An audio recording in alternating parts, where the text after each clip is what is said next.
Welcome. Attention, please. Welcome aboard. Welcome to the No Comfort Zone podcast. It's time to get out of your comfort zone and live on purpose. Broadcasting to the world from Rockford, Illinois. This is your wake-up call. Warning. You are the solutions to all your problems. Stop thinking average. Become the hero version of yourself. Every day, every time, without fail, no exceptions. It all matters. You've entered the No Comfort Zone. Let me tell you something you already know. The world ain't all sunshine and rainbows. It's a very mean and nasty place, and I don't care how tough you are, it will beat you to your knees and keep you there permanently if you let it. It's about how hard you can get hit and keep moving forward, how much you can take and keep moving forward. That's how winning is done. Now, if you know what you're worth, now go out and get what you're worth. But you gotta be willing to take the hits and not pointing fingers saying you ain't where you wanna be because of him or her or anybody. Cowards do that, and that ain't you. You're better than that. You've entered the No Comfort Zone. The No Comfort Zone. It's time for a reality check.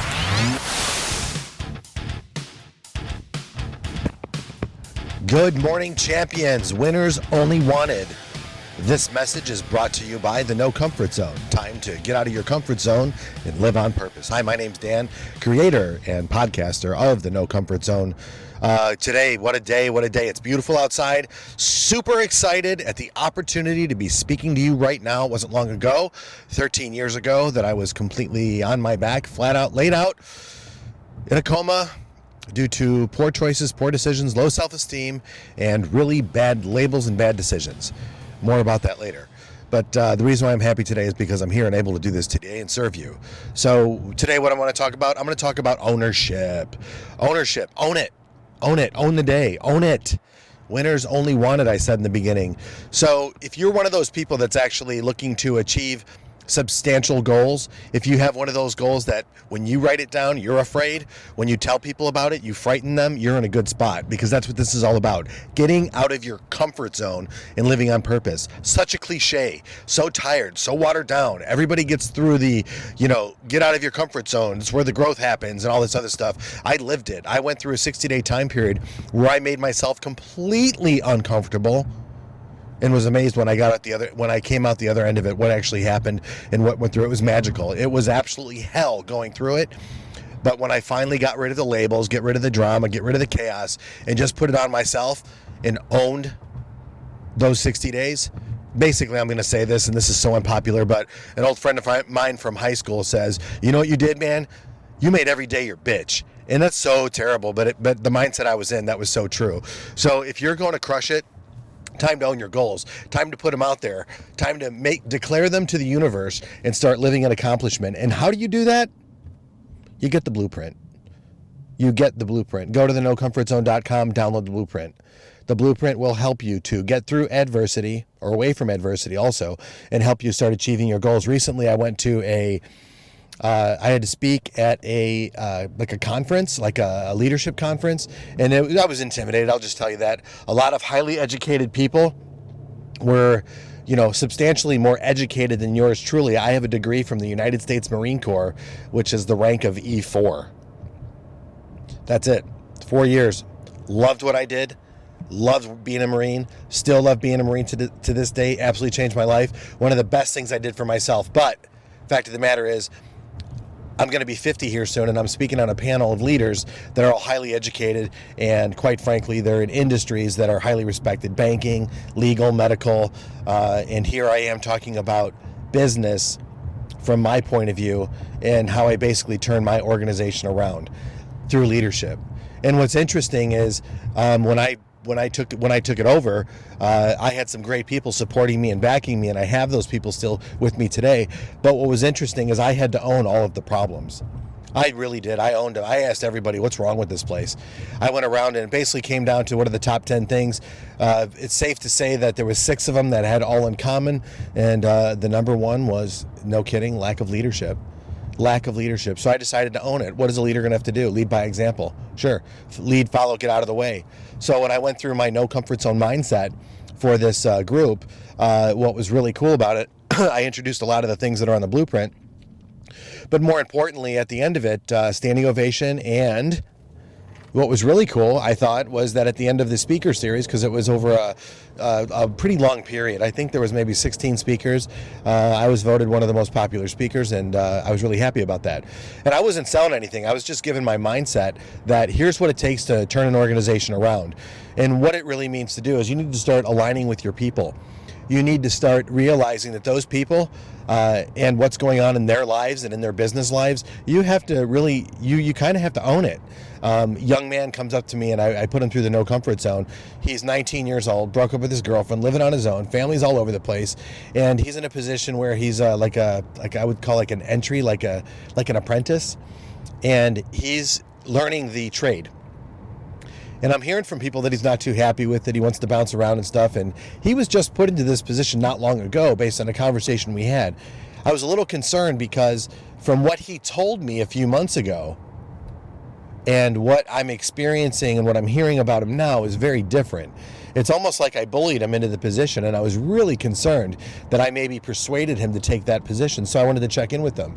And the first thing I did is I made him, I took him through the blueprint. Identify how you got here, decide what actions you need to take. But more importantly, I said, hey man, listen, whatever you do in your life, this is a real conversation. I just had it yesterday with him, and it ties back into the leadership thing, is what mindset is he in? And quite frankly, is like, hey man, you're 19 years old. At some point, you're going to have to start owning your decisions. Yeah, you have the right to change your mind at any time, but man, it's time to own up. It's time to, what do you want? Then he told me, I want this, and I want this, and I want this. Great. Now, what are you willing to do for that? What's your purpose for wanting that? What actions are you willing to take? And what was astonishing is this young man actually came up with a plan right there just by going through the blueprint. Then at the end of it, he's like, you know what? I'm super stoked that I actually had this conversation with you, that I've actually talked about it, because in my head, I was all wrapped up. And I'm like, this is really cool too for me, because I want to see you grow. And if you commit to the next 3 to 5 years, this is what you want to do, I'm sure you're going to be successful. And again, you always have the right to change your mind when, reality hits, when the universe offers you something, whatever it is, don't pass those things up. But once you commit, the universe is going to help you to find the things that you need by putting the right people in your place, by creating opportunity for you, by giving you challenges to get out of your comfort zone. There it is, to get out of your comfort zone so you can define the purpose and what you really want. How bad do you want it? I mean, really, how bad do you want it? Because the world is a cruel and nasty place, and it will bring you to your knees, as Rocky Balboa says, if you let it. It's not how hard you can get hit, but it's how hard you can get hit and keep moving forward. And that's what it is. So here we go, doing this, going back to the leadership. After I was done speaking with all the people, I let them know that it has nothing. Leadership has nothing to do with you. It has everything to do with your people and what they need, what obstacles they face, and how can you help them? How can you help them get through the day? How can you create an environment so they're valued as an employee? They're valued as an employee. It's by caring what's important to them. How are you going to care what's important to them? You have to listen. You have to ask questions. You have to visit with them. It's not all about business anymore. It's not business as usual. It is checking in. Hey man, how are you? How's the family? What's going on? What'd you do over the weekend? Get it out of the way so you're not doing it all day.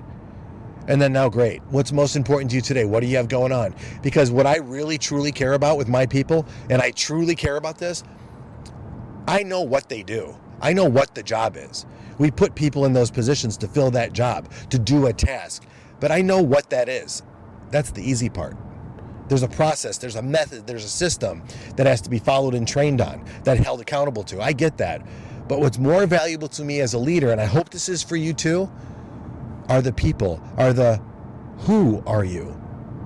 You're a mother, you're a father, you're a daughter. You're somebody's son. You're somebody's boyfriend. You're somebody's girlfriend. You matter. And that's what's important to me. They matter. And I know that if I create this opportunity where everybody's on the same page, everybody cares about each other, that's where it goes, man. One team, one voice, one purpose.